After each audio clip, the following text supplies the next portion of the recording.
आदर्श गुस्से से चेयर पर लात मारते हुए बोला, अब तो सबके मुंह में जवान आ गई है। लगता है एक असाइनमेंट सीखने से या एक मान देने से कोई माफिया किंग की जगह नहीं ले सकता, ये बात याद रखना। मिलिट्री ऑफिसर आदर्श को देखते हुए बोला, तुम्हारा घमंड अभी भी वैसा ही है, मगर तुम यह मालिक कोई ए गया है तुम्हें टक्कर देने के लिए, शायद तुम्हारे यह माफिया किंग की कुर्सी को ही जीने के लिए, क्योंकि जिस तरह से उसने तुम्हें अपनी जाल में फंसाकर ये सब किया है ना, ऐसा लगा रहा है कि तुमसे बेहतर भी कोई हो सकता है माफिया किंग की गादी के लिए, क्योंकि जो माफिया किंग के चक्र को तोड़ सकता है वो उसे गाड़ी के काबिल भी हो सकता है।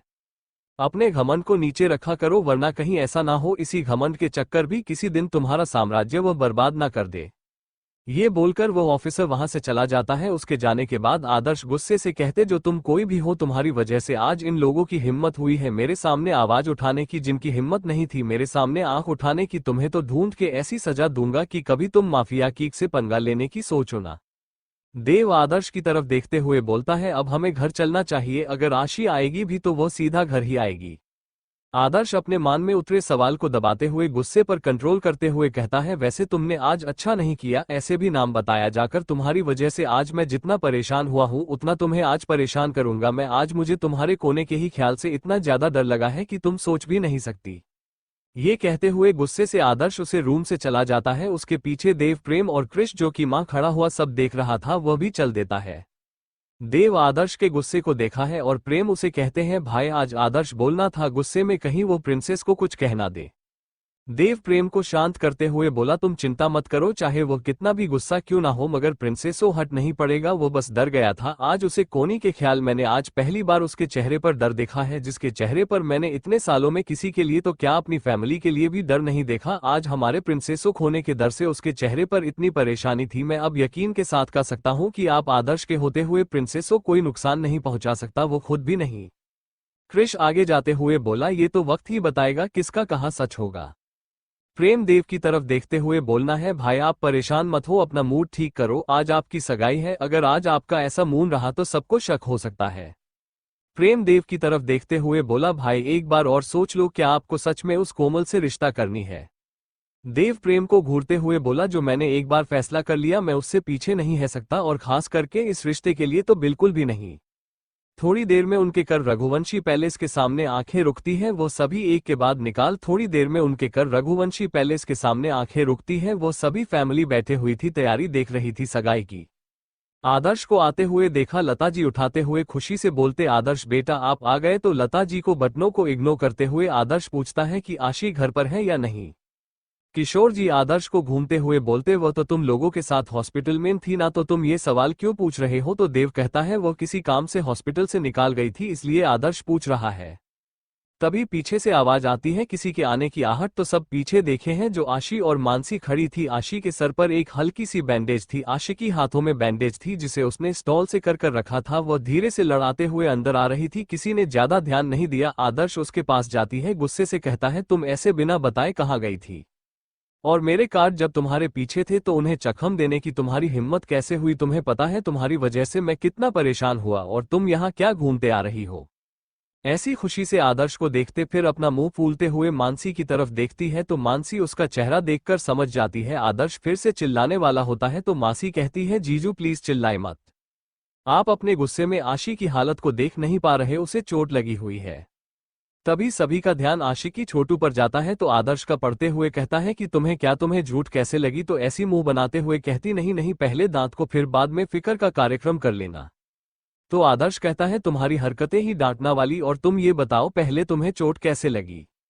आशी मुंह फूलते हुए कुछ नहीं रहती, तो मानसी की तरफ सब देखते हैं। तो मानसी एक बार आशी की तरफ देखती है, फिर आदर्श की तरफ देखकर कहती है, वो जीजू हम है ना, बस मंदिर ही जा रहे थे आपके लिए प्रसाद चढ़ाने, आप ठीक हो गए थे ना, इसलिए तो बस रास्ते में ही कहां से अचानक से एकदम हमारे सामने ट्रक आकर जानबूझकर में टक्कर मार दी। वह तो अच्छा हुआ मैंने और आशी थोड़ा दूर थे, मगर वो गाड़ी के बोनेट केज से जो आशी के ऊपर ही गिर गया तो उसे चोट लगा गई, और हमारा फोन भी थोड़ा टूट गया, तो हम किसी को कांटेक्ट नहीं कर पाए। अभी यहाँ पर हमें कोई रास्ते में मिल गया तो वह हमें यहाँ छोड़कर गए हैं, तो हमने उन्हें आज पार्टी में बुला लिया, वो मेरा अच्छे फ्रेंड है।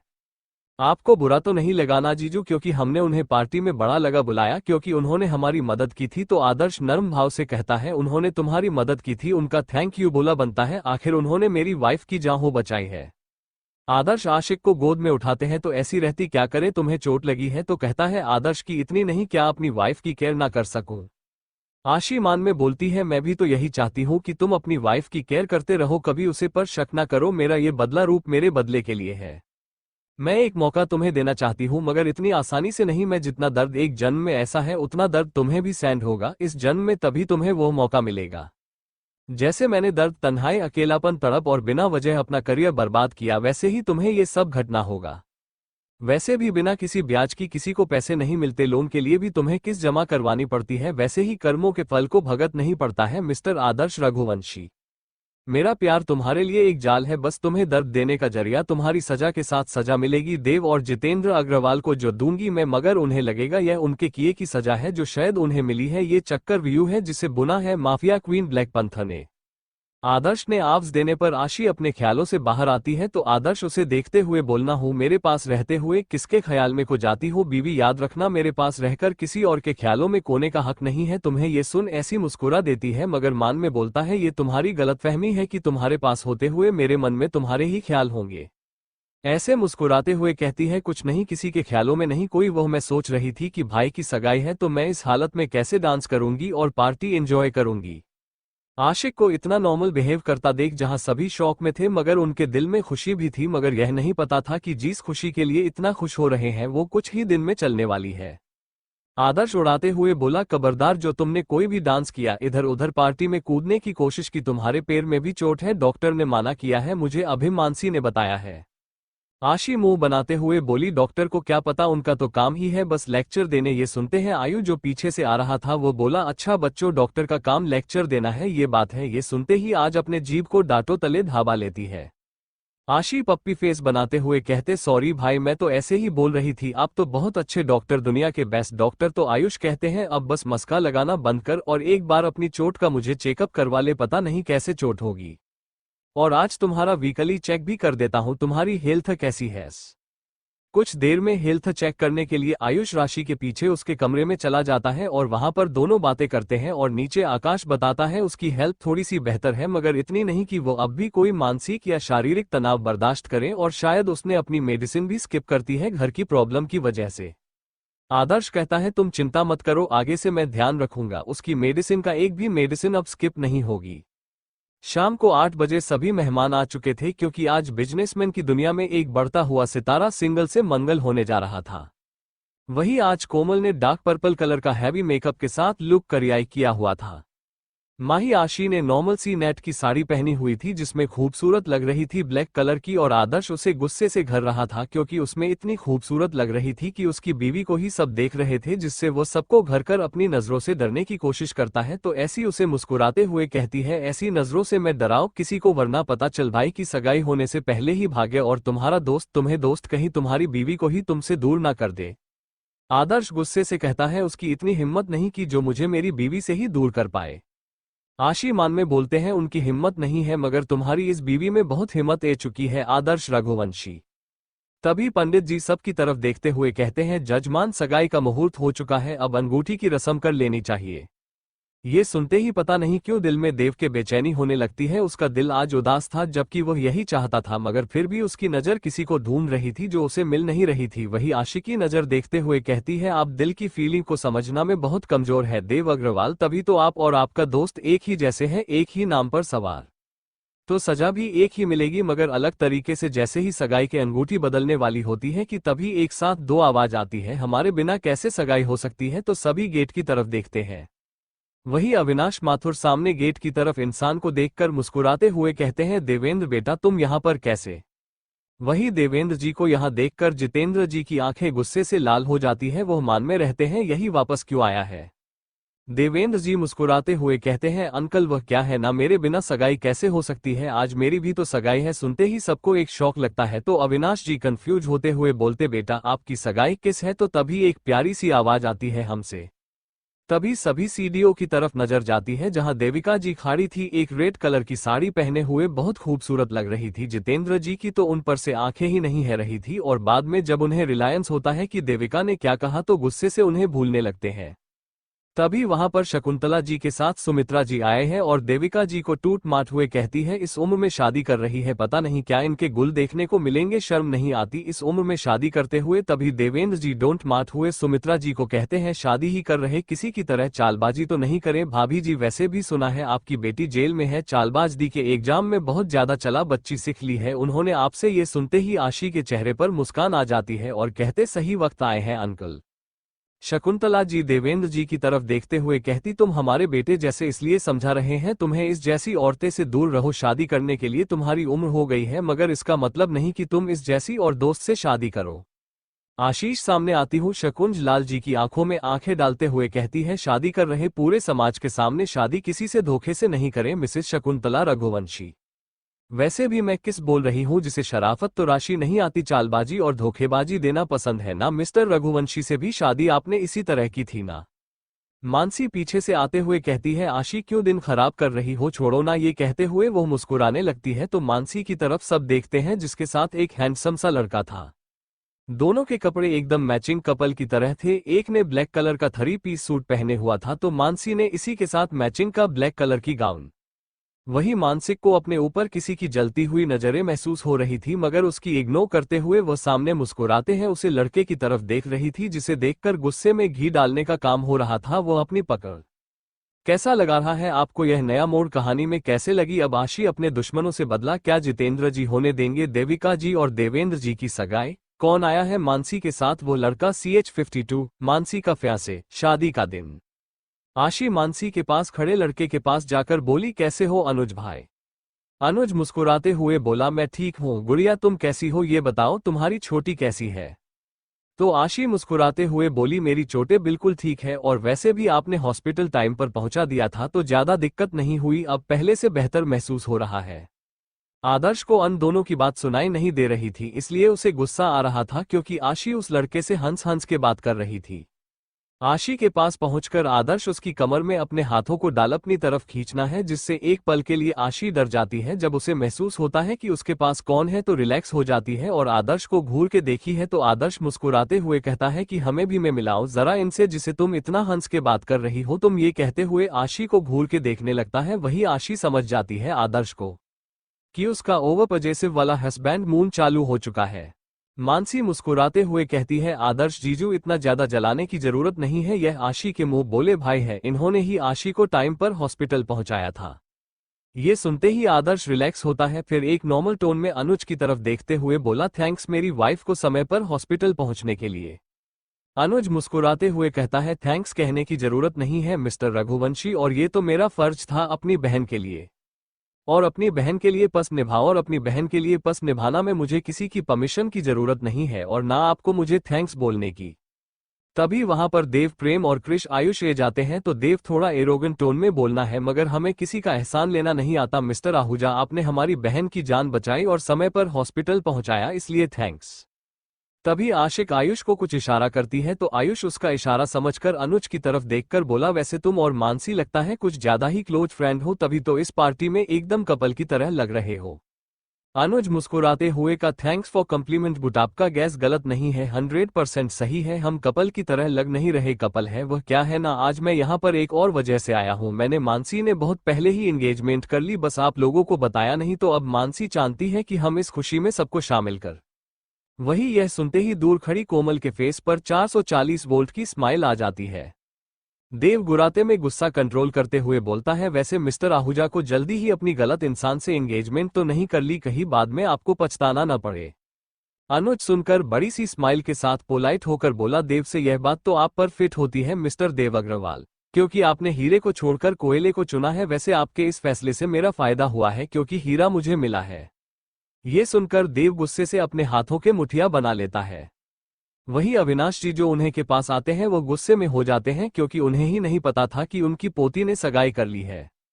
अविनाश जी मानसी के पास आकर बोलते हैं इतनी बड़ी हो गई हो तुम कि हमसे बिना पूछे अपनी सगाई कर ली, तो मानसी उनसे देखकर बोलते हैं तो इसमें क्या बड़ी बात हो गई, आज नहीं तो मुझे कल कर नहीं थी शादी तो मैं कर ली सगाई, और आपको इतनी प्रॉब्लम क्यों हो रही है। वैसे भी आपको ये पूछने का हक नहीं है क्योंकि आपने कोई फर्ज निभाया नहीं है मेरे प्रति, तो ये बोलने का हक नहीं है कि मैं क्या किया और क्या नहीं।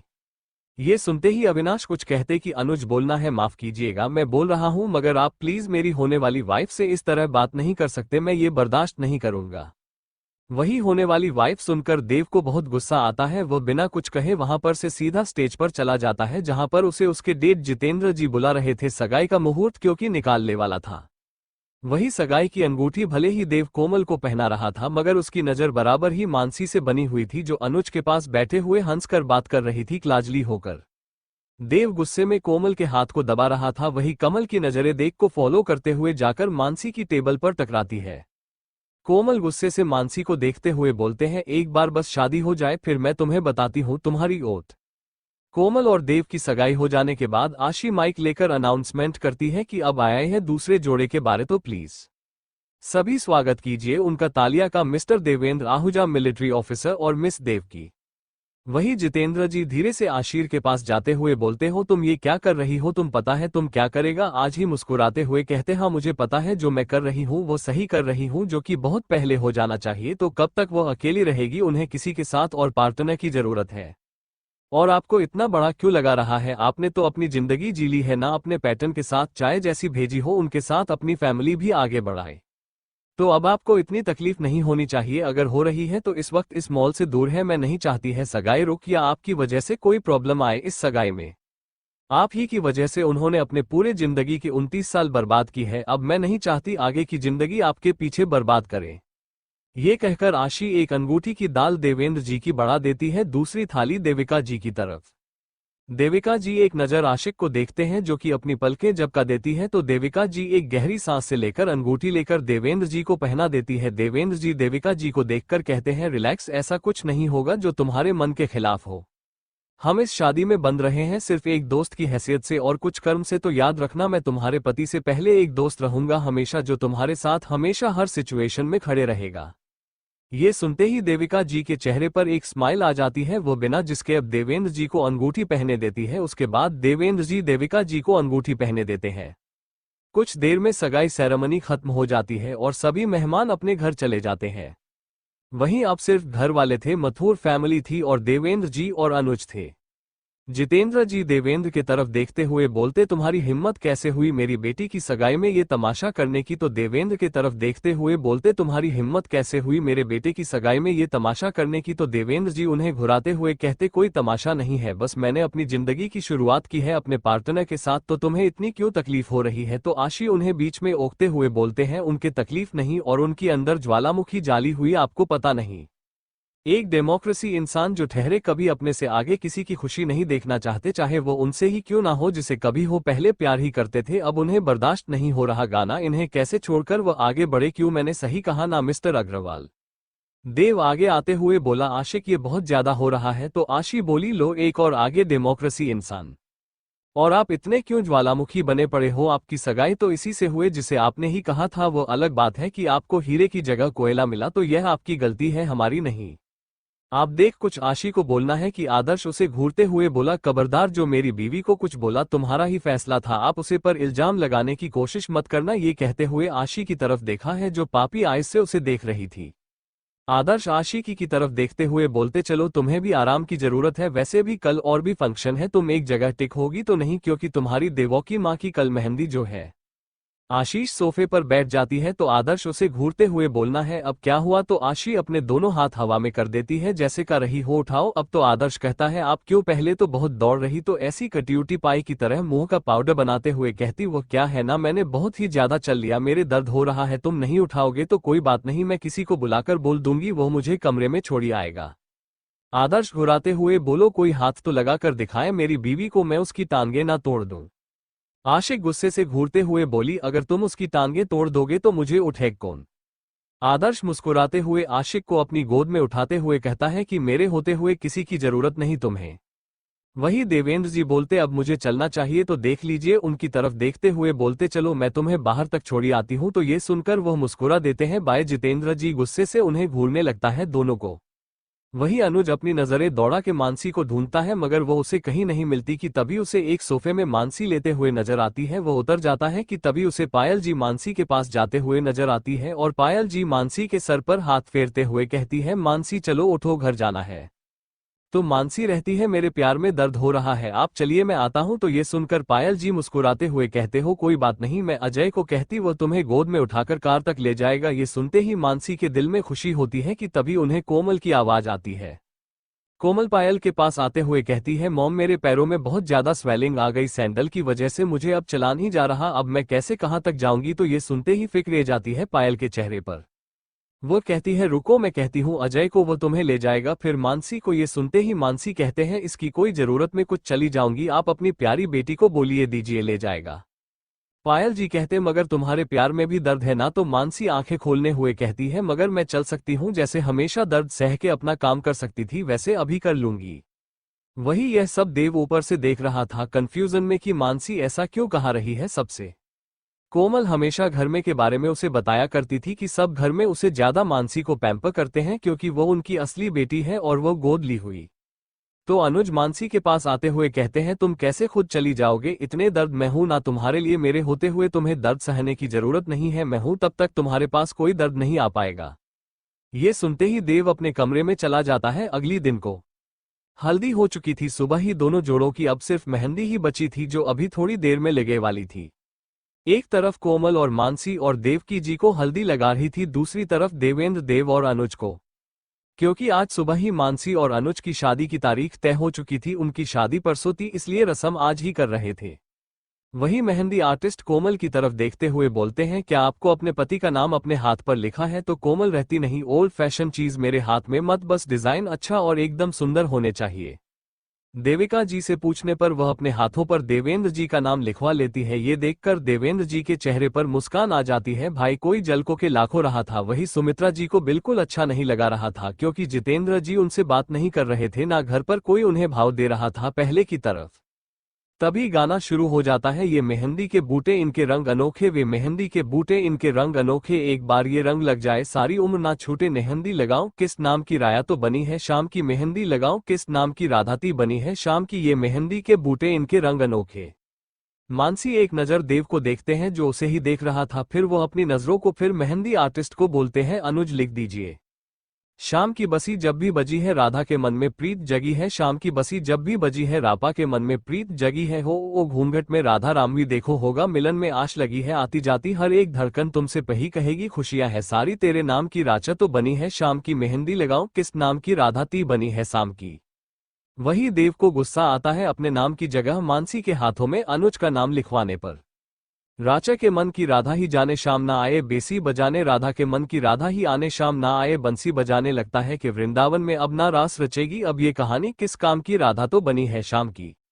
देव मान में कहता मुझे इतना क्यों बुरा लगा रहा है जब फैसला मेरा ही था उसे दूर होने का, अब मैं कहानी किस काम की राधा तो बनी है शाम की। हो प्रेम अगन कुछ ऐसी लगी है सिर्फ अकेली राधा जली है, प्रेम अगन कुछ ऐसी लगी है सिर्फ अकेली राधा जली है, लगता है कि आज भी राचा शाम से नहीं मिलेगी, फिर से जुदाई सुबह शाम की राधा तो बनी है शाम की, फिर से जुदाई सुबह शाम की राधा तो बनी है शाम की, ये मेहंदी के बूटे इनके रंग अनोखे, एक बार ये रंग लग जाए सारी उम्र ना छूटे। क्यों मुझे उसके दूर जाने से इतनी बेचैनी हो रही, क्या मेरा फैसला गलत था। CH53 देव का पागलपन और जुनून। देव पार्टी हॉल में आने से के बाद सीधा अपने कमरे में बने बार में जाता है, वहां जाकर एक वाइन की बोतल में कॉलकर वाइन की एक बोतल एक घुट में पी जाता है। उसकी आंखों के सामने बार बार मानसी और अनुज के प्यार भरे मोमेंट आ रहे थे जिससे उसका गुस्सा बढ़ रहा था। वो गुस्से में एक बोतल जमीन में फोड़ते हुए कहता है नहीं क्यों वापस से तुम मेरे दिल और दिमाग पर छा रही हो, क्यों हो रहा है ऐसा, क्योंकि इस बार अगर तुम मेरे दिल दिमाग पर चाहे तो इस बार मैं तुम्हें अपने आप से दूर नहीं जाने दूंगा, चाहे मुझे कुछ भी वजह थी पहले तुम्हें दूर करने की, मगर इस बार वजह होगी सिर्फ मेरा प्यार पागलपन और जुनून पास आने का। अगर तुम मेरे दिल और दिमाग पर कब्जा किया तो, और तुम्हारी फैमिली से तुम्हारा रिश्ता ऐसा क्यों है जैसा कोमल बता रही थी, बिल्कुल वैसा नहीं है बल्कि उसका उलट है। आखिर ऐसा क्या हुआ इन 6 सालों में कि तुम सबसे दूर हो गई और इतनी जिद्दी हो गई। जो पहले मासूम और प्यारी हुआ करती थी वो कहाँ खो गई, आखिर उसकी मासूमियत कहाँ गई। कुछ तो जरूर है जो मेरे आंखों के सामने होते हुए मुझे दिखे नहीं रहा है, क्या मैं जो देख रहा हूँ वो सब एक धोखा है। इसके बारे में जरूर आशी जानती होगी मगर वह मुझे कुछ पता है कि नहीं तो कैसे पता लगाऊं। अब मैं आदर्श के रूप में आशी मुंह फुलाए बैठी हुई थी क्योंकि आदर्श उसके पैरों की मालिश कर रहा था, साथ में उसे डांट भी रहा था। क्योंकि जब आदर्श ने आशिक को बेड पर बिठाया तो आशिक एक आह निकल गई, जिसे देख आदर्श चिंतित हो गया और उसके पैरों से थोड़ा सा साड़ी ऊपर करके देखा तो उसके पैर में स्वेलिंग आ चुकी थी। जो पहले चिंता में थी अब वो गुस्से में बादल चुकी थी। इसी वजह से वो आशिक को डांट रहा था कि अगर उसे दर्द हो रहा था तो उसे पहले क्यों नहीं बताया। आशी मुंह फूलते हुए कहती है, तुम मुझे डांट रहे हो, एक तो मुझे दर्द हो रहा है। तो आदर्श घुराते हुए कहता है, अपनी गलती से हो रहा है ना। आशी आंखों में नामी लाते हुए आदर्श को देखते जाती है, क्यों? हाँ हाँ मेरी गलती है सब। आदर्श आशी की आंखों में नमी देखता है तो उसे बुरा लगता है। वो आशी को अपने गले लगाते हुए कहता है, बच्चा रो मत, मुझे बुरा लगता है ऐसे, अगर तुम रोगी तो वही आशी मान में रहती है। यही तो चाहती हूँ कि मैं तुम्हें मेरी खुशी, दर्द और तकलीफ से फर्क पड़ता कि जब मैं तुम्हें दर्द हूं तो तुम्हें यह विश्वास ना हो पाए कि मैं वही हूं जो तुम्हें एक पल में पहले प्यार करती थी। मैं चाह कर भी वो पल अपनी जिंदगी से नहीं निकाल पा रही जब मैं अपने बच्चे को खाया था। पिछले जन्म में कितनी खुश थी मैं उसकी, तुम्हारी एक गलतफहमी की वजह से मैंने सब कुछ खो दिया। माना था कि गलती इस बार मेरी ही थी कि मैं तुम्हारे करीब आई हूं भी उसी तरीके से जिस वजह से तुम्हें लगा कि इस बार भी मेरी गलती है। लेकिन तुम्हें कितने हक दिया मेरी फीलिंग्स, मेरे जज्बातों बटनों को ऐसे रोंदने का। कल किसी का घर बसेगी तो कल किसी का उजड़ेगा और किसी की जिंदगी में खुशियां आकर भी नहीं आएगी। यह मेरा वादा है तुमसे, कल होगी मेरे बदले की शुरुआत। और उन सब के बदले की जो पिछले जन्म में अपने प्यार के लिए तड़पते थे, जैसे मानसी, मीरा। इन दोनों की भी खुशियां इनकी बहनों ने छीनी थी। अब बारी है उनकी बहनों की, जो खुशियां उनको मिलने वाली है। तहस नहस करेंगे अब हम ये बहाने। पिछले जन्म में भले ही तुम लोगों ने उन्हें छोड़ना पूछा है, मगर जो चोट तुम लोगों ने उनके साथ वो करके पहुंचाई थी वो मैं कभी भूल नहीं पाऊंगी। मेरी तरह तुम लोगों ने उन दोनों को अकेला छोड़ा था ना। अब बारी होगी हमारे बदले की शुरुआत की, जिसमें साथ होंगे हम एक दूसरे के। इस बार प्यार के आगे हम नहीं झुकेंगे, बल्कि वह प्यार हमारे आगे झुकेगा, भीख मांगेगा, राहम मांगेगा अपने लिए प्यार की। मगर यह प्यार तुम लोगों को उसे मोड़ पर लेगा जिस मोड़ पर हम थे पिछली बार। चक्र तो मैं बोलना शुरू कर दिया, बस अब फंसने की बारी तुम सबकी है। शुरुआत तो हो चुकी है पहले वर की। जो देव और जितेंद्र जी से आज रात पूरे होने से पहले आएगा, उन दोनों के सामने उनकी जिंदगी का एक कड़वा सच सामने, जो बदले की उनकी जिंदगी। आदर्श आशी की पीठ को चलते हुए बोला, बस अगर अब तुमने राय तो मुझे पता है तुम्हें कैसे चुप कराना है। तो आशी मुंह बनाते हुए बोली, कैसे? तो आदर्श आशी के पिक हॉट को देखा है। आशी कुछ समझ पाती कि उसे पहले उसके पिक सॉफ्ट आदर्श के सख्त होठों के बीच में गिरता हो चुके थे और वो बड़े ही पैशन के साथ आशिक के होठों को डीपी किस कर रहा था। वही आशी तो एकदम फ्रिज हो चुकी थी। आदर्श जो आशी को रोने से रोकने के लिए किस कर रहा था, अब उसे सुकून दे रहा था। वही आशी की आंखों में सिर्फ दर्द और नफरत था। 20 मिनट बाद आदर्श आशिकी के होठों को छोड़ता है। तब आशी गहरी सांस लेते हुए सीने पर आदर्श की मराती है और गुस्से से कहती है, क्या तुम आज मुझे बिना सांस लिए ही मरने वाले थे? आदर्श आशी के होठों पर अपनी फिंगर रखते हुए कहते हैं, नहीं जान, आज के बाद ये शब्द वापस से तुम्हारे मुंह से निकालो तो सजा तुम्हारे इन हटू को मिलेगी वाइफी। आशी घुराते हुए बोली, खबरदार, जो अब तुमने मेरे होठों को टच किया तो देखो कैसे दिख रहे हैं। अब मैं तुम्हारी वजह से अजीब लग रही हूँ और तुम मुझसे दूर रहना, क्योंकि बाहर जाने पर सब मुझे अब पूछेंगे मेरे होठों को क्या हुआ तो मैं क्या कहूंगी। आदर्श स्माइल करके बोला, वही जो हुआ है। आशी गुस्से से बोली, अब जो भी होगा उसका दोष मुझे मत देना, ठीक है? आदर्श आई एम ब्रो उठा के बोल, अब ऐसा क्या करने वाली हो जिसका दोष मैं तुम्हें ना दूं तो किस दूं? आशी मुस्कुराते हुए बोली, उसे ही देना जिनकी वजह से ये सब हुआ है। आशी आदर्श की तरफ देखते हुए सीरियस फेस के साथ बोले, मुझे तुमसे कुछ बात करनी थी। तो आदर्श भी वैसे ही बोला, बोलो, तुम्हें मुझसे बात करने के लिए ऐसे परमिशन लेने की जरूरत नहीं है। आशिक बोली, आगे की कल सबसे पहले शादी माँ की होनी चाहिए, फिर बाद में भाई की। तुम इतना कर सकते हो क्या? आदर्श बोला, ठीक है हो जाएगी। और कुछ हुक्म? आशी मुस्कुराते हुए बोले, तुम्हें पूछना नहीं है ये सब क्यों कहा मैंने? आदर्श बोला, क्योंकि मुझे तुम पर पूरा भरोसा है कि तुमने जो भी कुछ करना होगा वो किसी के भले के लिए होगा, किसी का बुरा तो तुम चाहोगी नहीं मेयर लिटिल वाइफ। आशी होते हुए बोली, मैं कोई छोटी नहीं हूं, समझ में आए, पूरे की पूरी 19 साल की हूं। आदर्श बोला, मैं तो तुम्हें हाइट की वजह से कर रहा था, मैंने तो उम्र पूछी नहीं, मगर तुम्हारी उम्र जानने के बाद पता चला तुम सच में छोटी हो। आशी होते हुए बोले, तुम कुछ ज्यादा ही बोल रहे हो, तुम इतने कब से बात करने लगा गए, वैसे पहले तो इतना बोलते नहीं थे। आदर्श मुस्कुराते हुए बोला, सिर्फ तुम्हारे सामने, क्योंकि यह साइड सिर्फ मेरी वाइफ के लिए और किसी के लिए, और पहले इसलिए बोलता नहीं था क्योंकि पहले कोई मिला नहीं था जिससे मैं ऐसे बात कर सकूं। आदर्श बोलो, ठीक है अब तुम रुको, मैं तुम्हारे लिए कुछ खाने को लता आई हूं, फिर दवाई भी लेनी है तो आज से हमेशा दिला देती। आदर्श के जाने के बाद आशी किसी को कॉल करती है तो उधर से आईफोन उठाते हैं और कहते हैं हाँ बोलो अब क्या हुआ। तो आशिक कहते भाई आपकी एक और मदद चाहिए। तो आज ही की बातों को सुनने के बाद आयुष कहते हैं कैसी मदद। आपको बस इतना करना है कि देव भाई को उसे पत्ते पर लाने जा मैं कहूँ। आयुष कंफ्यूज होते हुए कहते हैं मगर उसकी तो आशा दी है ना, तो वह मेरे साथ क्यों आएगा। तो आशिक कहते उसकी फिक्र मत कीजिए, मैं उसका इंतजाम कर दिया, उनकी शादी थोड़ी लेट होगी आज। आशी की बातों को सुनाए। आशी की बातों को सुन आयुष कहते हैं ठीक है मैं तुम्हारी मदद कर दूंगा। फिर इस एक और बार किसी को कॉल करती है, उसे कुछ बात बताने के बाद कॉल कट देती है। अपनी माँ भी रहती, आज आपके जीवन का वो सच में आपके सामने लाऊंगी जिसे आपने कभी सोचा नहीं हो। आज आपके दिल में बहुत दर्द चुकाऊंगी जो कभी आपने किसी को दिया था। थोड़ी देर में आदर्श खाना लेकर आ जाता है और आशी के पास वाली ट्रे टेबल पर खाने की ट्रे रखकर बोला चलो अब अपना खाना खा लो। तो आशी ट्रे में रखे खाने को देखते हैं, फिर घुराते हुए आदर्श को देखते हुए बोली ये क्या घास फूस क्यों ले हो मेरे लिए। ये कहते हुए गुस्से से आदर्श को देख रही थी। वही आदर्श उसे छोटी आंख करके बोलना है चोट मुझे नहीं तुम्हें लगी है तो ये घास फूस सब कुछ खाना होगा, वरना तुम्हारे ये घाव कैसे भरेंगे क्योंकि तुम्हारे अंदर तो हवा भारी है। तभी तो देखो कहीं भी कैसे भी एक्सीडेंट हो जाता है या कहीं से टूट जाती हो। तुम्हारे अंदर जान नहीं होगी तो हमारे चुनू मुनू कैसे आएंगे। आशी घुराते हुए बोली तुम खुद क्यों नहीं पैदा कर लेते हैं अपने चुनू मुनू। आदर्श घुराते हुए बोला वो फीचर सिर्फ वाइफी तुम में है, वरना में तो तुम्हें ये तकलीफ नहीं होने देता। आशी तो जाकर एड कर वालो ना हुब्बी। ये बोलकर आशी अपनी आंखों को बली करने लगी। वही आदर्श उसके गलों को खिंचाते हुए बोला तुम बहुत ज्यादा नोटी हो गई हो, अब चलो ये फिनिश करो। ये कहकर वेजिटेबल सूप पिलाने लगता है तो आशी भी चुपचाप पीने लगती है।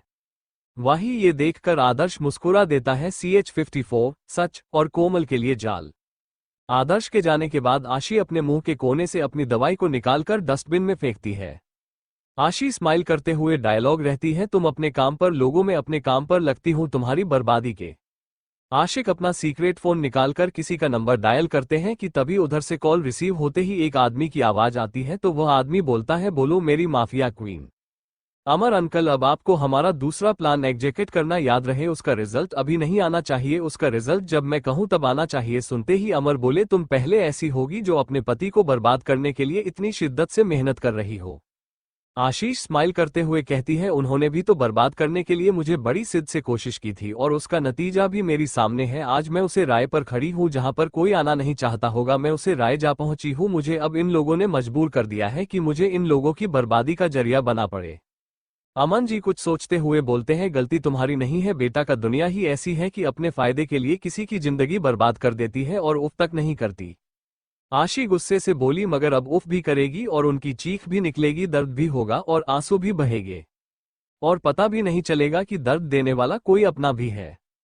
अमर जी मुस्कुराते हुए बोले सही कहा तुमने, इस काम में तुम्हें जितना मेरा साथ चाहिए होगा मैं दूंगा और जब भी मुझे तुम्हारी मदद करने का मौका मिलेगा तब भी करूंगा। अगर कभी अकेला महसूस करो तो मुझे बताना, मैं हूं तुम्हारे साथ, क्योंकि मुझे पता है जब अपने ही दुश्मन बन जाए तो दुनिया ही बेगानी लगती है। आशिक मुस्कुराते हुए बोलते हैं भले ही अपने दुश्मन बन जाए दुनिया में सब धोखेबाज और बेगाने लगता है, मगर जब कोई आप जैसा मिल जाए तो दुनिया में एक बार फिर विश्वास करने को मान करता है। और कुछ ऐसे भी होते हैं जो बिना रिश्ते के बहुत कुछ करते हैं, जैसे कि मेरी देव की माँ बिना रिश्ते के एक माँ का फर्ज निभा रही है, आयुष भाई जो एक भाई का फर्ज निभा रहे हैं जो मेरे भाई नहीं निभा पाए, हमेशा मेरी डांस बने रहते हैं, मेरी रक्षा करते हैं, हर कदम पर मेरी मदद करते हैं चाहे मैं गलत हूँ। और रही बात पिता की तो उनकी कमी अब महसूस नहीं होते क्योंकि उनकी जगह भी शायद कोई लेने लगा है। अमर जी मुस्कुराते हुए बोले आर्मी ऑफिसर देवेंद्र। आशी कहते हैं सही कहा, वैसे आप भी मुझे अब धीरे धीरे जाने लगे हैं और दोस्त आप पूरी कर रहे हैं उसकी कमी। अमर जी बोले और जीवन साथी उसकी कमी कौन पूरे करे तुम्हारी जिंदगी में। इस बार भी यह सलाह दूंगा कि किसी को भी सुना मगर उसकी चुना जो तुमसे प्यार करे, भले ही तुम मुझसे ना कर पाओ, क्योंकि एक इंसान का प्यार दो लोगों के लिए काफी होता है। अगर वो सिद्धार्थ और हमसफर तुम जैसी हो तो, मगर प्यार करने वाला तुम जैसा हो तो वो हमेशा बर्बादी की ओर ही जाता है। तुम्हारा प्यार तुम्हें कहाँ ले आया देखो। आशी कहते हैं मैं जानती हूँ मेरा प्यार मुझे कहाँ ले आया है, अब बारी है उसे प्यार की उसके अंजाम तक जाने की, बस आप सही वक्त पर मेरा वेट करना, जब मैं बोलूं तभी आगे का प्लान एग्जीक्यूट करना। अमर जी बोले ठीक है, मगर अपना ध्यान रखना, किसी पर ज्यादा भरोसा मत करना क्योंकि हर कदम पर कोई नया धोखेबाज खड़ा हो जाता है। आसी मुस्कुराते बोली तभी तो इस बार किसी को नहीं पता कि माफिया क्वीन कौन बनी है। वो राज सबके सामने आने से पहले मुझे सबके गुनाहों की सजा देनी है। तभी आशी का दूसरा फोन बजता है, जिस पर वो फोन उठाने पर देखी है आयुष नाम फ्लेक्स हो रहा था।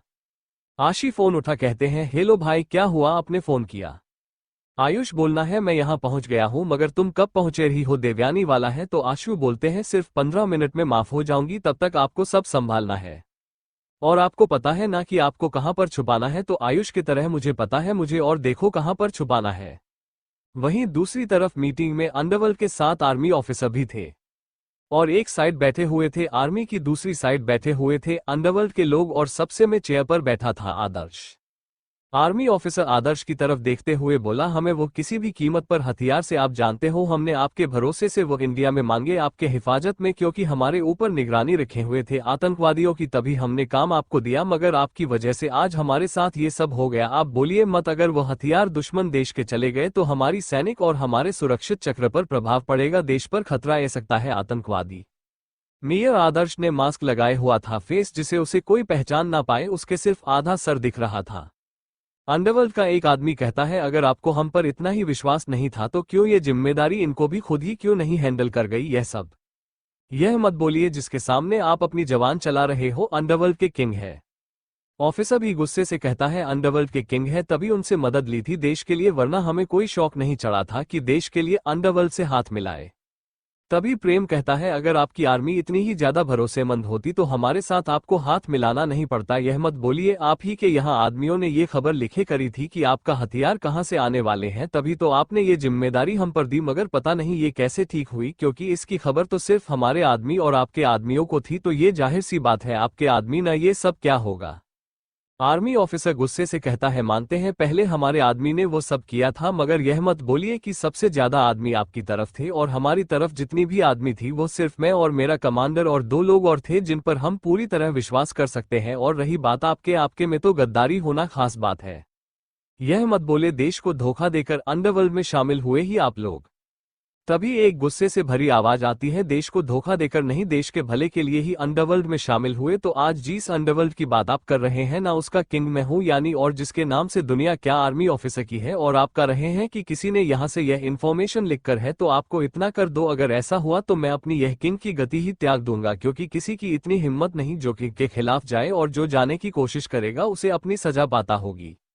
और अगर मुझे खबर मिली कि आप ही की तरफ से किसी ने खबर लिखी है, तो याद रखना आप उसे तो कोई भगवान भी नहीं बचा पाएगा, क्योंकि इस जगह इस धरती का कानून सिर्फ वह है।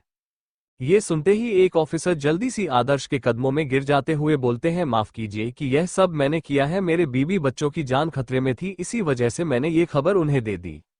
ये सुनते ही आर्मी ऑफिसर गुस्से से कहता है, तुम्हारी हिम्मत भी कैसे हुई हमसे गद्दारी करने की? तो आदर्श कहता है, अब आपका कोई हक नहीं है बीच में बोलेगा, जब आप अपने ही आदमियों को ठीक से नहीं पहचान सकते। आदर्श उसे आदमी को बालों से पड़ते हुए उठाकर बोलना है, किसे खबर दी थी तुमने? आर्मी ऑफिसर करते हुए कहता है, ना हम तो नहीं पता, मगर हाँ उनके हाथों पर पैंथर का निशान था और वह कह रहे थे कि यह हमें अंडरवर्ल्ड के किसी आदमी को सौंपना है। इससे ज्यादा मुझे कुछ नहीं पता। इतना ही सुनते आदर्श कहता, जब तुम्हें इससे ज्यादा कुछ नहीं पता तो तुम मेरे किस काम के? ये कहकर एक गोली उसके भेजे में उतार देता है, फिर गॉड्स की तरफ देखते हुए कहते, क्लीन थे मैस। फिर सबको बोलते हैं, गेट लॉस्ट। ये सुनते ही सब चले जाते आर्मी ऑफिसर के साथ में। प्रेम आदर्श को देखते हुए बोलना, अब ये सब किसने किया? हमसे दुश्मनी लेने की किस्म इतनी हिम्मत दे गई है? आदर्श मुस्कुराते हुए कहता है, लगता है ब्लैक पैंथर को अपना वारिस मिल चुका है। आदर्श की बातों को सुन प्रेम चौंकते हुए बोलते, मगर तुम्हें कैसे पता? आदर्श स्माइल करते हुए बोलते, क्योंकि किसी और में इतनी हिम्मत नहीं कि वह मेरे खिलाफ जा पाए, यानी ब्लैक पैंथर ने अपना अधिक उत्तराधिकारी चुन लिया है, जिससे अपना आते ही रंग दिखा दिया है। प्रेम उसे चिंतित होते हुए कहते हैं, मगर अगर तुम्हें पता है तो तुम कुछ कर क्यों नहीं रहे? तो आदर्श कहता है, हमें कुछ करने की जरूरत नहीं है, हमें ये देखना है कि हमारा दुश्मन कितना ताकतवर है और कितना चालाक, बाकी का प्लान उसके बाद सोचेंगे।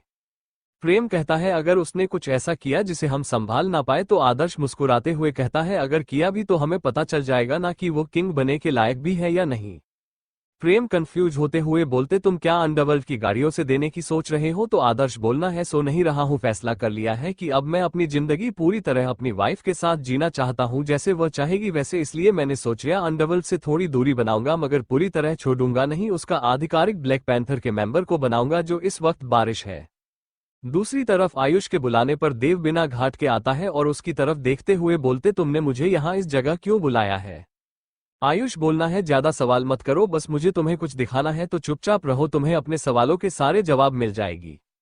देव पहले ही गुस्से में था और यह आयुष की पहली जैसी बातों को सुनने से कहता है तुम्हें अगर कोई काम नहीं था तो पहले बताना चाहिए था ना, मैं आदर्श के साथ जा रहा था इतनी इंपॉर्टेंट मीटिंग में, तभी एक आवाज आती है। तो देव पीछे पलट के देखा है, वहां आश थी, ब्लैक कलर के सूट पहने हुआ था, उसके ऊपर लॉन्ग कोट। आशी देव की तरफ देखते हुए बोलते हैं मीटिंग आपकी जिंदगी से ज्यादा जरूरी है, यह आने वाले भविष्य से, अगर आपको अभी भी लगता है कि मीटिंग ज्यादा जरूरी है तो आप जा सकते हैं। जो सवाल के जवाब आप मुझे हॉस्पिटल में मांग रहे थे उसका जवाब अभी आपको मिल जाएगा, अगर आप जाना चाहते हैं तो जैसा आयुष भाई का रहे हैं वैसे कीजिए। ये सुनते ही देव कहता है ठीक है, अगर मेरे उसे सवाल का जवाब मिल सकता है तो मैं यहाँ रहूंगा, चलो आयुष की तरफ जाना है तो किए बोलते हैं उसे मिरर के पीछे। ये कहते आयुष एक दरवाजा के पास बटन प्रेस करता है, वो मिरर दो भागों में बैठ जाता है और देव को देखकर कहता है चलो, तो दोनों अंदर चले जाते और वापस मिरर बंद हो जाता है। तभी वहां पर कोमल आए हैं और दूसरी कर में मानसी। कोमल मानसी को देखते हुए बोलते हैं तुमने मुझे यहाँ क्यों बुलाया, तो मानसी रहती मैं नहीं बुलाया, तभी उन दोनों को आवाज आती है कि मैं तुम दोनों को यहाँ बुलाया है। कोमल आशी के पास जाते हुए कहते तुमने मुझे क्यों बुलाया, तो आशिक कहते बस सेलिब्रेट करने के लिए क्योंकि तुम जो चाहती थी वो तुम्हें मिल रहा है तो उसका सेलिब्रेशन तो बनता है नहीं, तो कोमल कहते हैं वह बात तो सही है, मगर मानसी के साथ क्यों, तो कहती है जिसकी वजह से तुम्हारी लड़ाई और झगड़ा था वही नहीं रहा, तो लड़ाई झगड़ा किस बात पर, वैसे भी मानसी की शादी अब अनुज से होने वाली है, उसके साथ वो खुश है, तो अब किस बात की लड़ाई झगड़ा और नफरत। कोमल रहती है सही कहा तुमने, अब किस बात की लड़ाई, चॉकलेट जब देख मुझे मिल चुका है, तो अनशी कहते सही बात, वैसे मानना पड़ेगा तुम्हें तापसी से ज्यादा ही होशियार हो तुम। कोमल रहती है तुम्हारे कहने का क्या मतलब है, तो आशु मुस्कुराते हुए कहते इतनी भोली बने की जरूरत नहीं, मुझे पता है तुमने कैसे ये सब किया है, मानसी ने मुझे सब बता रखा है। यह मत सोचना मैं तुम्हें कोई ट्रैप में फंसाकर ये सब रिकॉर्ड कर लूंगी, क्योंकि यहाँ पर जाम है तो कुछ नहीं हो सकता। ये सुनने के बाद को मैं चारों तरफ देखते हो सच में जमार लगा था। तो कोमल रहती है ठीक है सही कहा तुमने, बहुत पापड़ बेले। शुरुआत हुई उसे दिन जब मैं देव और मानसी को देखा था एक साथ पार्किंग प्लॉट में, जब वो दोनों रोज की तरह ही अपना कीमती वक्त बिता रहे थे। जब मुझे पता चला देव के मान में मानसी के लिए फीलिंग है, मगर मैंने ये करने से इनकार करते, मुझे लगा मैं देव को अपने प्यार का एहसास दिला दूंगी, मगर जब उसे दिन देव प्रपोज करने के लिए जा रहा था तब मुझे प्रदेश नहीं हुआ। तभी मैंने मानसी को ब्लैकमेल किया, उसे इंसान को लेकर जिससे वो सबसे ज्यादा प्यार करती थी। यह बताने की जरूरत नहीं है वह कौन है, तो आशिक रहती हाँ वो मुझे पता है, ऐसे प्लान अच्छा था, वैसे आदमी कौन था वह, हाँ याद आए वो था ना, इसके साथ तुम हर रोज रात उसे होटल में जया करती थी, मगर उसे दिन तुमने मानसी को अपनी जगह भेजो। इतना तो मुझे पता है तुम इतनी शातिर होगी, यह नहीं पता था। CH-55 आशी का प्लेन। आशी कोमल की तरफ देखते हुए कहती है मगर तुम्हें इतना सब कुछ तो मिला, तब फिर ये सब करने की क्या जरूरत है। आशी की तरफ देखकर कोमल रहती है डियर तुम्हें नहीं पता, इस दुनिया में अगर जीना है ना खुशी से तो लोगों की खुशी छीन कर जीना पड़ता है, जैसे कि तुम्हारी बहन ने की थी। कोमल मानसी की तरफ इशारा करते हुए कहती है वरना हमारा हाल भी इनके ही जैसा होता। और मंत्र परिवार में आने के बाद मैंने जाना कि जब कुछ हासिल करना हो तो उसे सबसे अच्छा तरीका है हासिल करने का छीन लो। तुमसे बेहतर कौन जान सकता है, जब तुम्हें तुम्हारा प्यार नहीं मिला तो तुमने उसके लिए खुद को पूरी तरह बदल दिया, करो नफरत में तकदीर कर ली।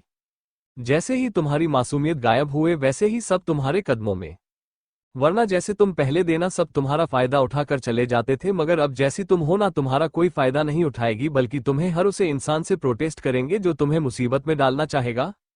बस मैं भी यही किया, मगर मासूम बनाने का नाटक कर कर तुम मासूम थी सच में, मगर तुम्हारे साथ क्या हुआ तुम जानती हो, धोखा, दर्द के अलावा कुछ नहीं मिला। मासूमियत एक फरेब और धोखा होती है।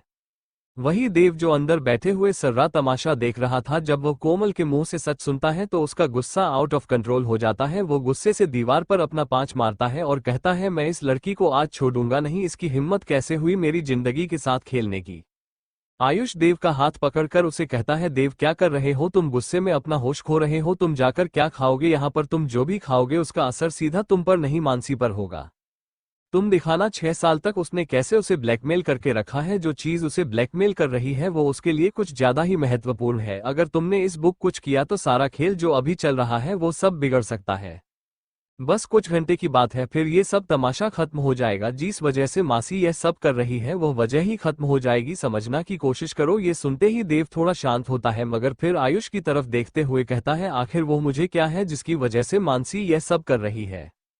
आयुष थोड़ा सीरियस होते हुए कहता ये तो मुझे नहीं पता, मगर हाँ आशी को पता है, वो वक्त आएगा तो बता दे कि, मगर अभी हमें शांत रहना होगा।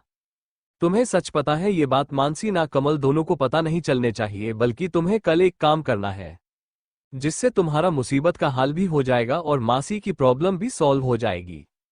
ये कहकर आयुष अपना पूरा प्लान देव को समझने लगता है। वही उसका प्लान सुनकर देव मुस्कुराते हुए कहता है धीरे धीरे तुम भी एक अच्छे मास्टरमाइंड बनते जा रही है। सुनते आयुष मुस्कुराते हुए कहते जब धोखेबाज इतने सारे हो तो पर नहीं पड़ता है। वैसे ये प्लान मेरा नहीं आशी का है।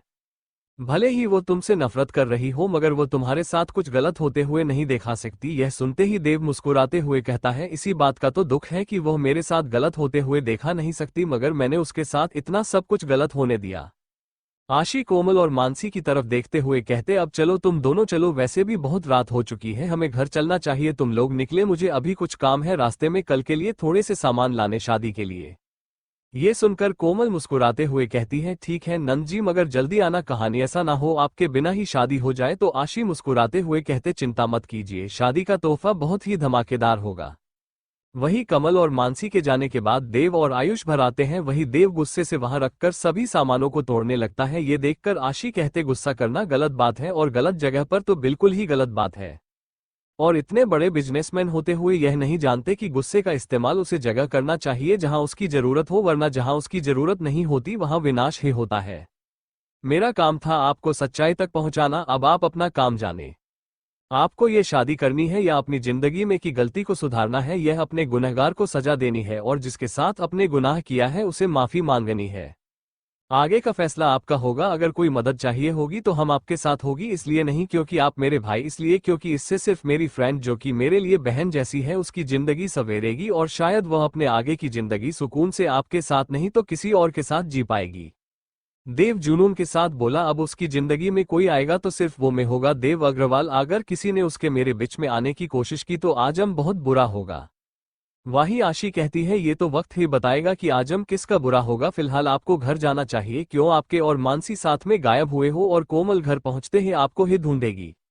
जब तक कल का प्लेन सासेक्स नहीं हो जाता है मैं को रिस्क नहीं ले सकती हूँ, क्योंकि इसमें मानसी की भी जिंदगी जुड़ी है। मुझे बाकी किसी से मतलब नहीं है और आपको वार्न कर रही हो, अब मानसी के आंखों में आंसू नहीं आना चाहिए। आशी आयुष को देखकर बोली इन्हें ले जाओ। आयुष देव को ले जाता है। तभी पिलर से कोई आकर बोला हमारा प्लेन सक्सेस हो रहा है। आशी ने उसकी तरफ देखकर बोला इसमें सबके बड़ा हाथ भाई आपका ही तो है। अगर आप नहीं आते तो ये प्लेन आज इस अंजाम तक नहीं पहुंचता। वो तो तुमने सही कहा। आंसू आशी घुराते हुए बोली लगाता है आपकी कंप्लेन करनी पड़ेगी मुझे अंकल से। अनुज भाई। अनुज मुंह बनाकर बोला तुम और तुम्हारे अंकल कर लो इस मासूम बच्चे पर जुल्म। आशी बोली ठीक है अब आप जाओ और कल के लिए तैयार रहना है आपको। अनुज बोला मैं रेडी हो कब से तैयार, तुम करो सिर्फ मिस कॉल मुझे। आशी घुराते हुए बोली बस अब अपने आपनी नौटंकी बनाद नहीं की तो मुझसे अच्छा कोई नहीं होगा इस वक्त आपके लिए, समझे। CH56 जबरदस्ती, गुस्सा, धमकी, इल्जाम। हेलो दोस्तों, मैंने इंस्टाग्राम पर आज से एक नया आर्ट क्राफ्ट डाला है, आप ओपन करके देख लेना। मेरी यूजर आईडी नेम या डाल रही हूं, सच कर लेना। NCHAL 5709। अनुज बोला वो बुरा होता है अच्छा नहीं, क्योंकि तुमसे अच्छा तो वो टीवी सीरियल वाली वेम्प होती है जो बिना किसी को बताए सजा देती है। एक तुम तो बात बता कि सजा देने से पहले ही मार डालती हो। आशी घुराते हुए बोली लगता है भाई आपको इंडिया से वापस अफ्रीक के जंगल के ऑफिस में ट्रांसफर करना पड़ेगा अंकल से कहकर, क्योंकि आपको इंडिया की वादियां रस्म नहीं आ रहे हैं। अनुज दांत चमकाते हुए बोला मैं तो मजाक कर रहा था, बस अब कोई भी मजाक नहीं करूंगा। तुम्हें जाना चाहिए, कहीं तुम्हारे जल्लीन पति को पता चल गया ना कि तुम यहाँ हो तो पता नहीं क्या करेगा, तुम्हें तो कुछ कहेगा नहीं, मैं ही बनूंगा शिकार उसके गुस्से का। आशी बोली आइडिया अच्छा है तो मैं हम यही वेट करते हैं, फिर मैं भी देख लूंगी आपकी भविष्यवाणी कितनी सच होती है। अनुज घबराते हुए बोला मैं तो मजाक कर रहा था, लगता है तुमने सीरियसली ले लिया बच्चा। आशिक होते हुए बोल दिया अगर मजाक कर रहे थे तो ठीक है जान दे रही हूं, मगर अभी मुझे जाना जरूरी माना, सच में पता चले आपकी भविष्यवाणी सच हो जाए। कुछ देर बाद रघुवंशी मैंशन में बहुत सारी गाड़ियां आगे रुकती है और सबसे बीच वाली गाड़ी में से प्रेम और आदर्श निकलते हैं। इस वक्त आदर्श का चेहरा गुस्से से लाल था। वही प्रेम उसे देखते हुए कहता है अपने आप को संभालो और हाँ आशी की सामने गुस्सा मत करना प्लीज। आदर्श गहरी सांस लेते हुए बोलना है प्रेम से मुझे पता है मुझे कब क्या करना है, तुम्हें बताने की जरूरत नहीं है। ये कहकर आदर्श अपने रूप की तरफ चला जाता है। वही प्रेम मुंह बनाते हुए उसे मान में गालियां देते हुए कहते, खड़ूस बेबी आदमी कहीं का। वही आदर्श पीछे से बिना घूमे बोलना है, सब सुनाई दे रहा है, लगता है कल तुम्हें शादी अटेंड नहीं करनी है तो बता दो, तुम्हें मैं यहां से दूर भेज देता हूं प्रोजेक्ट के लिए हमारे साउथ अफ्रीका। ये सुनते ही प्रेम घबराते हुए बोला, मैं वहां जाकर क्या करूंगा, वहां तो अपने देश जैसी कोई बात ही नहीं। तो आदर्श, बोलना है तो अपना मुंह बंद रखो और दिमाग काम चलाओ।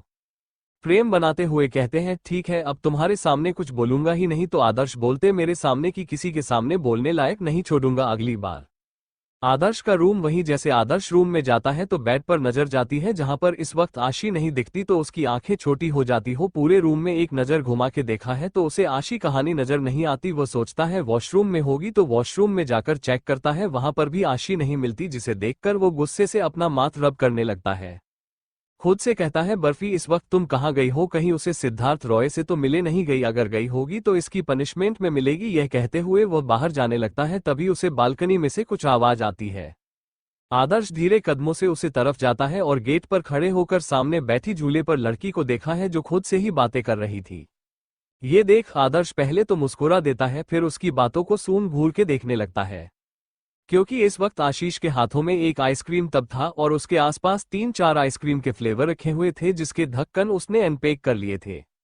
आशी आइसक्रीम खाते हुए आदर्श को गलियां देने के साथ उसकी बुराई कर रही थी जो अभी आदर्श ने सुना था। आशी आइसक्रीम की एक बाइट लेते हुए कहती है, अच्छा हुआ वो डेविल खड़ूस और हार्टलेस कहानी का चला गया, वरना पता नहीं एक डोमिनेटिंग हस्बैंड की तरह जब देखो जब कोशिश में दिखता ही रहता है। मुझे तो मेरी प्यारी आइसक्रीम भी नहीं खाने देता, बीमार में हूँ लगता है, मगर उसे क्रेविंग होती है प्रेगनेंसी और पीरियड की। जब देखो जब पाल में 16 पाल में ज्वालामुखी बन जाता है। इतने मून तो प्रेग्नेंट लेडी के भी चेंज होते जितने इनके होते हैं।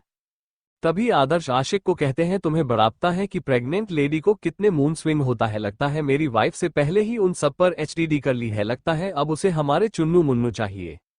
ये सुनते ही आशु पीछे पलट के देखी है और मुझे से कहती है, अभी तुम कहाँ गए थे और इस वक्त इतनी देर कैसी लगी आने में। आदर्श उड़ाते हुए कहता है कि तुम ये आइसक्रीम क्यों कर है, तुम्हें दिखाता नहीं बार कितनी ठंडी हवाएं चल रही है, यहाँ का मौसम कितना बदलता रहता है, ऊपर से तुम तबीयत ठीक नहीं है और फिर भी तुम यह आइसक्रीम खा रही हो। तो आदर्श की बातों को सुन वो बनाते वैसी रहती है कि तुम क्यों मुझे छोटे बच्चे की तरह डांट रही हो, जैसे मैंने कोई गलती कर दी हो और तुम एक माँ की तरह मुझे इतना डांट रही हो। आदर्श आशी की नाक को खींचते हुए बोलना है, क्योंकि मेरा ये छोटा बेबी बहुत ज्यादा शैतान है और बिल्कुल भी शांत नहीं रहता, कोई ना कोई गड़बड़ करता रहता है अपनी तबीयत के साथ, इसलिए मुझे डांटना पड़ता है इसे, वरना मुझे कोई शौक नहीं लगा रहे थे इतने क्यूट बेबी को डांटना की। और वैसे भी लगता है तुमने आइसक्रीम कुछ ज्यादा ही खा ली है, अकेले ही मेरे लिए कुछ बचाया है कि नहीं। आशिक घूरते हुए कहते, खबरदार जो मेरी आइसक्रीम मुंह पर नजर भी डाल सबकी सब मैं कहूंगी। आदर्श घूमते हुए बोलते, सब कैसे खाओगी, अच्छा है तुम यह आइसक्रीम अकेले खाओगे तो ठीक है, कल तुम्हें पार्टी में एंजॉय करने को नहीं दूंगा। आशी रोनी सा सूरत बनाते हुए कहती है, ऐसा मत करो ना, कल देविका माँ की शादी है, इतना अत्याचार मत करो मुझ पर, मैं तुम्हें सिर्फ एक थी तब में से आइसक्रीम खिलाऊंगी, बाकी मैं खुद खाऊंगी, मंजूर है तो बोलो। आदर्श मुस्कुराते हैं, वह तो है मंजूर है, मगर अभी तुम भी इन बाकी टाइम में से आइसक्रीम नहीं खाओगी बल्कि इन्हें कल धूप में खाओगे। ये कहने के बाद आदर्श आशिकी की तरफ देखा है तो वह अपनी झूठी स्पून आदर्श की तरफ कर देती है आइसक्रीम की एक बाइट के साथ। आदर्श पहले उसे झूठी स्पू को देखा है, फिर आशी को, तो आशी को रिलायंस होता है कि उसने अपनी झूठी स्पून आदर्श की तरफ करी है, शायद वह उसकी झूठी स्कूल से नहीं खाना चाहता। तो आशी उसकी तरफ देखते हुए कहती है, सॉरी मुझे पता है तुम झूठी इस फोन से नहीं खाते, मैं अभी दूसरी वाली उसे करती हूँ दूसरे तब से लेकर। ये कहते हुए आशी अपना हाथ पीछे लेने को होती है तो आदर्श उसका हाथ पड़ते हुए आइसक्रीम खाते हुए बोला, झूठ खाने से प्यार बढ़ता है और मैं चाहता हूँ हमारा प्यार हमेशा बढ़े ना कि कम हो। आशी मन में कहती है, प्यार इंसान को बदल भी देता है और बर्बाद भी कर देता है, बादल तुम्हें दिया और बर्बाद मुझे कर दिया। ऐसी थोड़ी देर पहले का वाक्य सुनती है जब वो आई थी बालकनी से। आशी कुछ देर पहले आई थी मगर वो जैसे ही कमरे में जानू को हुई वैसे ही आदर्श की आवाज आ जाती है, वो थोड़ा दिमाग चलाते हुए वहीं पर बैठ जाती है और अपने नीचे बड़े कपड़ों को उठाकर वहीं पर चेंज कर लेती है और छत से समय पड़ी आइसक्रीम तब को उठाकर खाने लगती है। तभी उसे आदर्श की आने की आहट सुनाई देती है तो वो खुद से ही बातें करने लगती है। आदर्श और आशी जब वो पहले तब आइसक्रीम की खत्म कर लेते हैं तो बाकी की आइसक्रीम वहीं पर रख छोटा फ्रिज में आदर्श रख देता है और आशी को गोद में उठाते हुए बोलता है, चलो अब आराम कर लो, बहुत हो गया तुम्हारा आइसक्रीम करना और घूमने है ना, बिल्कुल भी तबीयत का ध्यान नहीं दे रही हो, अब ऐसे ही करती है और तबीयत खराब हुई तो याद रखना पार्टी में आने नहीं दूंगा, कमरे में ही बंद कर दूंगा। आदर्श किया कहाँ पर? आशी मुंह बनाते हुए कहते हिटलर। जो आदर्श सुन लेता है बोलना है हाँ हिटलर, मगर सिर्फ तुम्हारी सेहत के लिए। दोनों ही एक दूसरे को पकड़कर सो जाते हैं। वही आशी अपनी आंखें खोल आदर्श के सोते हुए चेहरे को देखते हैं और मान में रहती है कितना सुकून है ना अभी जिंदगी में, मगर क्या करूं मुझे सुकून नहीं मिल रहा है जब तक मैं तुम्हें बर्बाद ना कर दूं। काशी प्यार तुमने बहुत पहले दिया होता तो मैं आज ऐसी नहीं होती। अगली सुबह सुबह के 6 बजे आज देविका जी और देवेंद्र जी के साथ देव और कोमल की शादी थी, जिसके लिए सुबह ही सब उठकर साड़ी तैयार करने लगा गए थे। सुबह के 9 बजे देवेंद्र और देविका जी की शादी का मुहूर्त था और 12 बजे था देव और कोमल की शादी। थोड़ी देर में सब तैयार होके नीचे आ जाते हैं। ब्रेकफास्ट करने के बाद किशोर जी सबको देखते हुए कहते हैं जो कि जल्दी सी रहती होकर आ जाओ, क्योंकि 1 घंटे में मेहमान आ जाएंगे, फिर हमें शादी का समय नहीं मिलेगा तैयार होने में। 9 बजे बजाने में सिर्फ 15 ही मिनट थे और मंडप में देवेंद्र जी के साथ देविका जी बैठे हुए थे। वही जितेंद्र जी ऊपर बालकनी से सारा नजारा देख रहे थे। उनके पास सुमित्रा जी आए हैं। अब कहती है अब तो आज छोड़ दो, वैसे भी अब वो तुमसे हमेशा के लिए दूर जा रही है, जो तुम्हारे पास है उसकी कदर करो। जितेंद्र इस सुनते ही जितेंद्र जी सुमित्रा जी कहाँ जाते हो गुस्से से कहता है तुम जैसी औरतें की कदर करने से अच्छा होगा मैं तुम्हें मारकर जेल चला जाऊं। वही सुमित्रा जी गुस्से में पर पटकते हुए चली जाती है और किसी को कॉल करते हुए कहती है वापस से सब उल्टा हो रहा है, भले ही वो दूर जा रही है मगर फिर भी जितेंद्र हमारे हाथ से जा रहे हैं। तभी दूसरी तरफ से कुछ कहा जाता है जिसे सुनकर सुमित्रा जी स्माइल करने लगती है। वही जितेंद्र जी नीचे मंडप में देविका जी को खुशी खुशी देवेंद्र जी के साथ साथ फेरे लेते हुए देखकर गुस्से से आप बाबला होने लगता है। वो गुस्से से बोलते हैं खुद से एक गलती की वजह से तुम्हें खुद से दूर किया था, इस बार मैं एक गलती की वजह से तुम्हें खुद से दूर किया था, मगर इस बार मैं तुम्हें अपनी जिंदगी में शामिल करके रहूंगा। और रही बात शादी को तो ये बहुत जल्द टूटेगी। वहीं दूसरी तरफ मानसी कुछ सामान लेकर स्टोर से निकाल ही रही थी कि तभी कुछ आदमी आती है उसके पास और उसके मुंह पर क्लोरोफॉर्म सुधार कर ले जाते हैं। वो आदमी किसी को फोन करते हुए कहते हैं सर काम हो गया। दूसरी तरफ से कुछ कहा जाता है, वो आदमी की सर कहकर फोन कट कर देता है। वही मानसी को कुछ ही देर में एक फार्म हाउस पर लेकर जाया जाता है। थोड़ी देर में मानसी को जब होश आता है तो वो शादी के जोड़े में थी। वो घबराकर चारों तरफ देखती है, तभी उसे जूते की आवाज आती है। वो अपना चेहरा उठाकर सीधी की तरफ देखती है तो उसकी गुस्सा से आंखें लाल हो जाती है। मानसी गुस्से से सामने आदमी को देखकर कहती है तुमने मुझे यहाँ क्यों बुलाया है और कि तुम्हारी हिम्मत कैसे हुई मुझे अपने आदमियों से कहकर किडनैप करवाने की जबरदस्ती, और मुझे यहाँ क्यों लेकर आए हो और मैं शादी की जोड़ी में क्या कर रही हूँ। सामने खड़ा आदमी मुस्कुराते हुए बोलना है तुम्हें इतना नहीं पता कि लड़की शादी के जोड़े में क्या करती है जान। मानसी गुस्से से कहती है देव मैं मजाक के मूड में नहीं हूँ, तुम बताओ मैं यहाँ शादी के जोड़े में क्या करें और तुम यहाँ दूल्हे के जोड़े में क्या कर रहे हो। देव मुस्कुराते हुए बोला का कोर्स शादी के जोड़े में तुम हो और दूल्हे के निवास में मैं तो क्या करेंगे, हम शादी ही करेंगे। मानसी गुस्से से कहती है तुम्हारा दिमाग खराब हो गया है, देख तुम्हारी शादी कोमल से होने वाली है थोड़ी देर में और तुम यहाँ मुझे शादी करना चाहते हो क्या, तुम दो दो बीवी रखना चाहते हो। तो देव मुस्कुराते हुए बोलना इतना पागल नहीं हूँ कि जो दो दो बीवी है, मेरी सिर्फ एक ही बीवी होकर वो हो तुम। मानसी गुस्से से कहती है तुम्हारा दिमाग खराब हो गया है क्या, परसों मेरी शादी अनुज से है और तुम यहाँ कह रहे हो मैं तुमसे शादी करूँ। तुम भूल रहे हो तुम्हारा ही फंसता था कि तुम मेरी जिंदगी में अब नहीं आओगे, ना डाकन अंदाज ही करोगे, और तुम नहीं अपने लिए कोमल को चुना था, अब तुम उसे नहीं छोड़ सकते ना मैं अनुज को। देव गुस्से से मानसी के पास आता है और उसकी पत्नी खुली कमर को पड़ते हुए कहता है खबरदार जो किसी और के सामने अपना नाम जोड़ने की कोशिश। मानसिक गुस्से से कहती है तुम ही नहीं कहा था ना मैं जैसी घिनौनी लड़की तुम्हारी जिंदगी में डिस्टर्ब नहीं करती, तो अब ये क्या पागलपंती लगा रखी है। जब तुम्हारी शादी कोमल से होने में सिर्फ 2 घंटे है तो तुम ये पागलपन कर रहे हो। पहले तुम्हें कोमल से शादी करनी थी, अब कोमल से नहीं मुझे करनी, बाद में मुझे से भी ज्यादा कोई पसंद आ गई तो मुझे छोड़कर उसे बीवी बना लोगे। दीप वहां रखे वास को तोड़ती में बोला खबरदार जो अपने मुंह से ये सब बातें निकाल, और रही बात मेरी जिंदगी में आगे की तो किसी को तुम्हारे अलावा अपनी जिंदगी में नहीं आने दूंगा। ये देव अग्रवाल का वादा एक बार जो मैंने पूरी जिंदगी जिसके साथ निभाना की सोच ली उसके साथ ही निभाऊंगा। बड़ी ही मैंने ओम को चुना था मगर उसे वक्त मैं वो गुस्से में किया था, अब मुझे रिलायंस हुआ है, मैं तुम्हारे बिना नहीं रह सकता। मानसी गुस्से से कहती है तुम्हें 6 साल बाद रिलायंस हुआ है, इतना रिलायंस होने में तुम्हें 6 साल लग गए तो आगे का तुम छोड़ी तो देख कहता है फालतू का बकवास करने का टाइम नहीं है, अभी हमें शादी कर लेनी चाहिए क्योंकि मैं नहीं चाहता कि कोई भी हमारी शादी में वाइनन डाले। वही 11:30 बज चुके थे। साधे परिवार वाले परेशान थे क्योंकि देव नहीं मिल रहा था। पंडित जी बार बार दूल्हे को बुला रहे थे। भाई ये बात कमल को पता चल गई थी, वो गुस्से में अपने कमरे का सामान तोड़ने लग रही थी कि तभी उसके दिमाग में कुछ आता है, वो नीचे जाती है। क्या आशी सच में करते कि आदर्श को बर्बाद? क्या जितेंद्र जी ला पाएंगे देविका जी और देवेंद्र जी की जिंदगी में एक नया तूफान? क्या उनकी यह जीत लेगी एक नया मोड़ दोनों की जिंदगी में? CH57 कोमल का गुस्सा। देव ने बचाया मानसी को, आशी के जल में फंसा देव। गुस्से में आकर कोमल नीचे तमाशा करने लगती है और वह सबके समाने चिल्लाते हुए मानसी को बुलाने लगता। वही उसके ऐसे चिल्लाने पर ऐसे घर वाले सभी उसके पास आ जाते हैं। वहीं पायल जी कोमल के पास आकर रहती है। तो मैं क्या हो गया, तू मानसी को क्यों बुला रही हो?